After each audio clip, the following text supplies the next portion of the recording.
देखिए, हमारे समाज में लड़कियों जन्म देने का दोष महिलाओं को दिया जाता है। देखिए हमारे समाज में क्या है, लड़कियों को जन्म देने का, अब देखिए महिलाओं को क्यों दिया जाता है, इसके आगे क्या बताया है कि बताइए कि यह क्या सही नहीं है, क्यों सही नहीं है, मतलब कि जिसके आगे क्यों की बात लग जाए उसके बारे में देखिए क्यों सही नहीं है, ये सही हो सकता है या नहीं हो सकता है, इसी का कंसेप्ट खत्म करते हैं। देखिए स्त्री में गुणसूत्र का सर्वरूप जो होता है वो किससे होता है, XX से होता है, ठीक है ना। अब XX का क्या होता है कि स्त्री मतलब गर्ल पैदा होता है। अब देखिए इससे क्या होता है, इंग्लिश में उसको गर्ल बोलते हैं।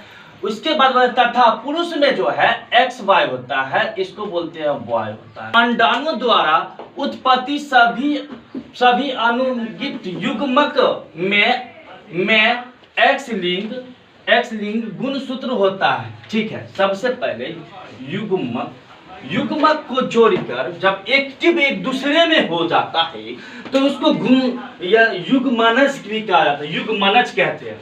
अब देखिए क्या कि युग्मनज का जो आकार है वो किस तरह का होता है। सबसे पहले जानते हैं कि जबकि पुरुष युग्मक शुक्राणुओं में लिंग सूत्र या X या Y एक्टिव होता है तब ये युग्मनज के रूप में पैदा हो जाता है, गुणसूत्र कहते हैं। इसीलिए 50% शुक्राणु में X लिंग शुक्राणु कहते हैं। इसमें ये कहा जाता है कि 50% का बात हो तो ये होता है शुक्राणु, इसको कहा जाता है हिंदी में माइक्रोकोंडिया भी कहा जाता है। इस वाला भाग का जो होता है ना सर, इसमें से 50% ये शुक्राणु ये खराब हो जाता है, मतलब कि मर जाता है, जिसका पंखड़ी टूट जाता है या मुंह टूट जाता है। उससे पहले देखिएगा कि ये अंडाणु जो होता है मतलब कि माइक्रोकोंडिया जिसको बोलते हैं, स्पर्म भी का स्पर्म से ही ये देखिए। और दूसरे प्रतिशत मतलब कि कहता है कि दूसरे प्रतिशत 50% शुरू में X लिंग गुणसूत्र होते हैं। अब सूत्र होता है ना सर 100%, देखिएगा 100% होता है। अब देखिए 100% में पहला नंबर 2 से भाग दे दिए तो 50%। अब इसमें से 50% सही रहता है तो 50% खराब हो जाता है। अब इसके कारण 50% क्यों खराब हो जाता है उसको पहले देखिए कि किसी का पांव टूट गया, किसी का मुंह टूट गया, किसी का मतलब पीछे वाला भाग टूट गया, पंखड़ी टूट गया। इसके कारण जो है 50% मतलब कि 50% जो है वो जिंदा जीवित रहता है और 50% कमजोर होके धीरे धीरे मर जाता है, ठीक है। कि देखिए गुणसूत्र XY के, इसीलिए पुरुष एवं स्त्री, पुरुष से लेकर स्त्रियों के बीच संबंध होता है। इसके कारण युग्मक के संलय के पश्चात युग्मनज कहते हैं। हम इससे पहले भी बतलाए हैं कि युग्मक जो है पहला नंबर पुरुष और स्त्री, तो जैसे पुरुष का है क्या होगा, पुरुष का जो स्पर्म जो होता है और लड़कियों का स्त्री का जो ओवम होता है दोनों में एक्टिव मतलब जोड़ा लगा लेता है, जिसके कारण पश्चात होके युग्मनज कहते से अब पहले नंबर बतला दिए हैं कि XX से मतलब कि गर्ल पैदा होता है, मतलब लड़कियों का उत्पन्न होता है। अब देखिए क्या XY से ये Y का उत्पन्न मतलब कि लड़का का उत्पन्न होता है, इसीलिए गुणसूत्र की संभावना होगी, मतलब ये करेक्ट है कि होगी, सही है ये बात कि होना ही चाहिए। दूसरा स्ट्रक्चर में ये देखिए हम आपको ये बताना चाहते हैं कि यह इसीलिए इस बात पर निर्भर करेगा मतलब आपको हम बना के बताते हैं। ये लड़की मार्क्स में मान कि ये एक भाग होता है,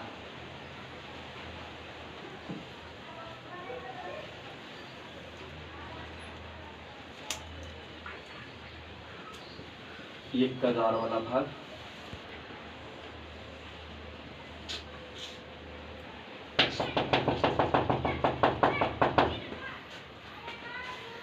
इसके नीचे जगह रहता था, थोड़ा हम और बनाते, लेकिन जगह का कमी है, इसीलिए हम इतना ही आपको समझाएंगे। निषेचन करना मतलब कि दो फूलों के साथ, अब देखिए इसमें से मैक्सिमम मान लीजिए कि अगर इसमें से एक ही फूल में से अगर निषेचन अगर इस फूल में होता है अंडाणुओं से, तो इसमें 3 कल्प भी पाया जाता है, जिसमें से एक कल्प में से निषेचन होता है बाय का, मतलब कि लड़कियों का, लड़का का स्पर्म, लड़की का ओवम दोनों एक्टिव हो जाता है, ठीक है ना। एक्टिव होने के कारण निषेचन युग्मक जो है दूसरे से एक्टिव कर लेता है, इसीलिए युग्मनज के रूप में बदल जाता है। अब देखिए यहाँ अगर निषेचन कभी करना है तो एक दूसरे दूर वाला से, तो दूर वाला से क्या होता है कि उसका निषेचन करना सबसे ज्यादा इंपोर्टेंट मतलब खूबसूरती होता है। और जो बगल में अगर कान्हा बच्चा रहे, बगल में फंस सके, अगर कान्हे अगर हो जाए तो निषेचन अच्छा होगा नहीं होगा, इसीलिए निषेचन अपने दूर वाला से कीजिए। ये निषेचन कौन करता है? ये भौरा कीट सब जो है एक परागकरण का, पराग को से रस चूसकर दूसरे फूल में एक्टिव करके उसमें निषेचन कर देता है, ठीक है ना। अब देखिएगा सर कि ये क्या कहता है, इस बात से यह निर्भर करता है कि एक्स वाई, मतलब कि ये हो गया एक्स वाई से क्या बन गया, तो ये लड़का वाई बन गया, वाई से लड़का होता है सर जी। अब देखिए लिंग गुणसूत्र वाले शुक्राणुओं में कौन सा अंडाणु निषेचन करता है? अंडाणु निषेचन करता है, तो देखिए एक निषेचन करने का मतलब कि एक स्पर्म, लड़का का स्पर्म और लड़की का ओवम दोनों मिलकर एक दूसरे को एक्टिव करने के कारण निषेचन का प्रयोग हो जाता है। अब देखिए सर युग्मनज कभी भी कि जिस क्रियाओं को युग्मनज जो एक्स का बात किया जा रहा है, लड़कियों का बात किया जा रहा है, पहले लगाइए तब बोलिए। एक दूसरे में एक्टिव होता है। यहाँ देखिएगा एक्स एक्स है ना, तो एक्स एक्स मतलब गर्ल मतलब कि लड़की का उत्पन्न हो रहा है। उसके बाद कहता है कि एक्स एक्स गुणसूत्र, मतलब आप देखिए कि मादा किसको कहते हैं, तो मादा बोलते हैं माँ को। माँ से क्या होता है? मादा। अब यहाँ पर मादा रहेगा तो आपको अपने समझ में आया कि यहाँ पे माँ की बात बोल रहा है, तो माँ जो है शिशु कब बनती है, तो शिशु किसको बोलते हैं? आप मादा बोलिए या शिशु बोलिए या लड़कियां बोलिए, ठीक है ना। लड़की या लड़कियां मतलब अनेक हो गया, लड़की मतलब एक, ठीक है ना। लड़कियां मतलब एक से अनेक के रूप में, जबकि एक्स वाई मतलब कि वाई मतलब लड़का, जिसको बोलते हैं वाई होता है, लड़का को कहते हैं। इसके गुणसूत्र वाला युग्मनज नर, नर मतलब होता है वाई, नर मतलब क्या होता है? नर वाई, वाई शिशु लड़का जिसको बोलते हैं। इसके एक सेक्शन में आप ये देख सकते हैं जिसके अंदर ये आकार एक फिगर दिया हुआ है, इस फिगर में क्या लिखा हुआ है? ये अंडाणु इसमें भरा हुआ है, ठीक है ना। इसके अंदर क्या भरा हुआ? अंडाणु भरा हुआ है। अब देखिए ये क्या हो गया? ये शुक्राणु हो गया। तो शुक्राणु से पहले हम यहाँ पर आपको ये समझा देंगे कि एक रूप से विकसित होगी। इसी कारण कहा जाता है कि जबकि वैज्ञानिक रूप से यह कहा जाता है कि सत्य है, मतलब सत्य की बात की जाए तो सत्य मतलब होता है सही, सत्य का मतलब होता है सही है। ये करेक्ट बात है कि एक शिशु के लिंग का निर्धारण उसके पिता द्वारा होता है, उसके किसके द्वारा? ना कि माता द्वारा। अब देखिए यहाँ पर इसमें क्या होता है, इससे पहले हम समझा दिए है कि इसको माइक्रोपोंडिया कहा जाता है, ठीक है ना।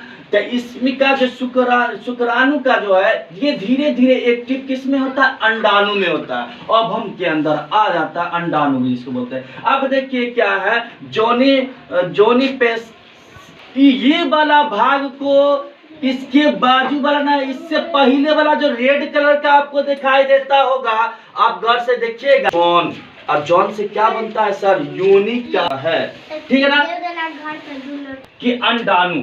तो यहाँ से देखिएगा आपको देखने को मिलेगा कि ये शुक्राणु से किस में एक्टिव होता है? ये अंडाणु में।